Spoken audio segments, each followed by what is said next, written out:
Hello friends, आज मैं विष्णु सहस्त्र नाम का पाठ कर रही हूँ। ज्यादा संस्कृत वाला तो है नहीं, पर छोटा है जो हमारे मंदिर में बोला जाता है, वही मैं बोल रही हूँ। तो आप सभी सुनिए और एक बार आप जरूर करें।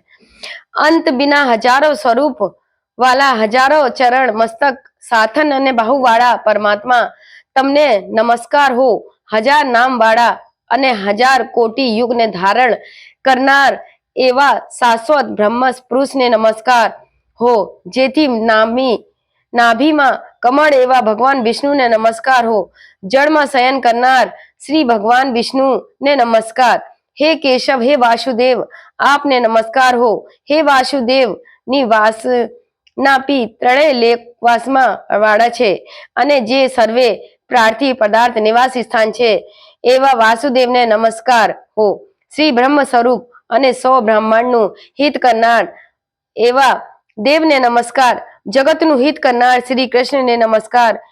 ગોવિંદ સ્વરૂપને નમસ્કાર હો।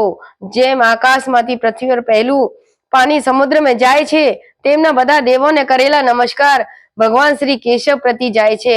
જેમાં શ્રી હરિનું ભજન અને પૂજન થાય છે એવો આ માર્ગ નિષ્કુંઠ છે અને હરિના ભજન પૂજન વિના માર્ગને કુમાર્ગ જાણવો। બધા વેદો જાણવાથી જે પુણ્ય થાય છે અને સર્વ તીર્થયાત્રી જે ફળ મળે છે તે સમગ્ર કુળના દુષ્ટોનો નાશ કરનાર શ્રી ભગવાનની સ્તુતિ શ્રદ્ધાપૂર્વક કરવાથી ફળ મળે છે। જો મનુષ્ય શ્રી હરિના મંદિર નિત્ય 3 વાર પ્રભાત, મધ્યાહન અને સાયંકાળ 2 વાર 1 વાર આ વિષ્ણુ સહસ્ત્ર નામનો પાઠ કરે તેના પાપ કર્મો નાશ પામે છે। જો મનુષ્ય આ સ્ત્રોતોનો પાઠ ભાવ ભક્તિથી કરે છે તેના શત્રુઓ બળી જાય છે, તેના ઉપર સર્વ ગ્રહોનો શાંત રહે છે અને તેના સર્વ પાપ વિનાશ પામે છે।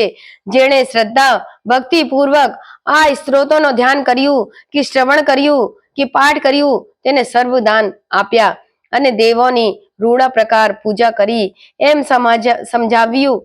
જો મનુષ્ય દરેક બારસને દિવસે મારી સમીપ આ સહસ્ત્ર નામનો પાઠ કરે તેનો આ લોક પરલોક में કોઈ પણ ઠેકાણો ભય રહેતો નથી અને તેનો કરોડો કલ્પના પાપ ધીમે ધીમે વળી જાય છે। હે અર્જુન, જો મનુષ્ય પીપળાની પાસે તુલસી પાસે બેસીને આ વિષ્ણુ સહસ્ત્ર નામનો પાઠ કરે છે તે કરોડો ગાયોનું દાનનો ફળ મળે છે।